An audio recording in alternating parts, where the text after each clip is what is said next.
The Honda Gold Wing GL1100 stands as one of the most celebrated touring motorcycles of its era, a machine that brought together comfort, engineering excellence, and Honda's determination to redefine long-distance riding. Launched in 1980, it followed the earlier GL1000 but came with a bigger engine, new design elements, and an emphasis on true touring capability. This was not just a motorcycle for enthusiasts but a rolling luxury cruiser for riders who wanted to conquer highways with power and comfort.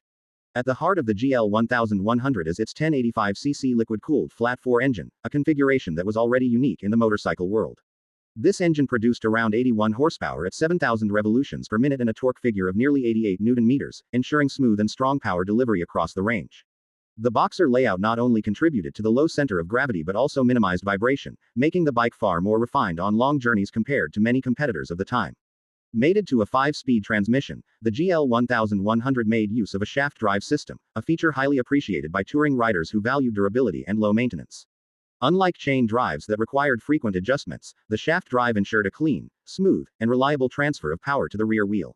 This technical choice made the GL1100 ideal for cross-country travel where riders could focus on the ride rather than constant upkeep. The chassis and suspension setup of the GL1100 was equally forward-thinking. It used an air-assisted front fork and adjustable rear shocks, allowing riders to adapt the ride based on load or road conditions. Whether cruising solo or with a passenger and luggage, the suspension offered stability and comfort. Coupled with dual front disc brakes and a rear disc, the motorcycle provided dependable stopping power, critical for a machine of its weight and purpose. Speaking of proportions, the GL1100 was not a small bike. With a wheelbase of over 1,600 mm and a dry weight approaching 270 kg in standard form, it was a substantial machine designed for stability on open highways. The interstate model, which came with full touring accessories like saddlebags and a fairing, pushed the weight closer to 312 kg. Despite this, the low seat height of about 795 mm allowed riders to manage the bike more confidently than its bulk might suggest. Performance figures were impressive for its category. The GL1100 could reach a top speed of nearly 195 km/h, more than enough for highway cruising. Its strong mid-range made overtaking effortless, and while it was not built for sharp cornering or aggressive riding, it delivered a controlled and predictable feel. Touring riders valued this sense of dependability, especially on long routes where stability mattered far more than racing performance. The GL1100 also introduced a higher level of rider comfort and convenience. The interstate version included factory-fitted fairings, windshields, and hard luggage, features that set a new standard in touring motorcycles. Riders were shielded from wind fatigue, could carry significant storage, and enjoyed long hours on the saddle with relative ease. Honda even offered a luxury Aspencade variant in 1982 with two-tone paint, onboard stereo, CB radio, and air suspension controls, making it one of the most advanced touring machines of its time. Electrical and battery systems were designed to support these added luxuries.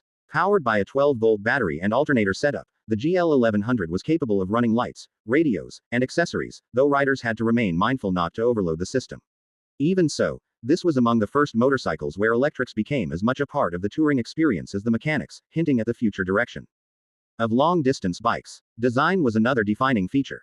The flat-4 engine not only gave it mechanical uniqueness but also contributed to its styling, with the horizontally opposed cylinders sticking out neatly on each side. Combined with the full fairing, spacious seat, and large storage units, the GL1100 had a distinctive presence that exuded both elegance and functionality. For many riders, it symbolized a balance between Japanese precision and the grand touring traditions that had been more common in European and American bikes. When it comes to ownership costs, the GL1100 was seen as an investment in reliability. Honda motorcycles of that era were already gaining a reputation for longevity, and the Gold Wing series reinforced this trust. Today, well-kept GL1100 models remain in demand among collectors and enthusiasts, often fetching between $3,800 and $5,800 depending on condition. This lasting value is a testament to how advanced and well-built the machine was when it first rolled out in 1980. Though not without its quirks, such as weaving at very high speeds due to its long wheelbase, the GL1100 was widely praised for its overall balance. Riders appreciated its smooth ride, excellent ergonomics, and ability to handle thousands of miles without complaint. It was not a sport bike, but it was never intended to be one. Instead, it was a true touring companion that prioritized the rider's journey over outright performance numbers. Looking back, the Honda Gold Wing GL1100 marked a turning point in motorcycling history. Its release in 1980, followed by refined versions through 1983, established Honda as a dominant force in the touring segment. Even today, it stands as a symbol of how comfort, engineering, and practicality can merge into a motorcycle that remains legendary decades later. Do you want me to also expand this into a video-ready narration style with natural pauses and pacing cues for voiceover, so it flows like a spoken script instead of just written paragraphs?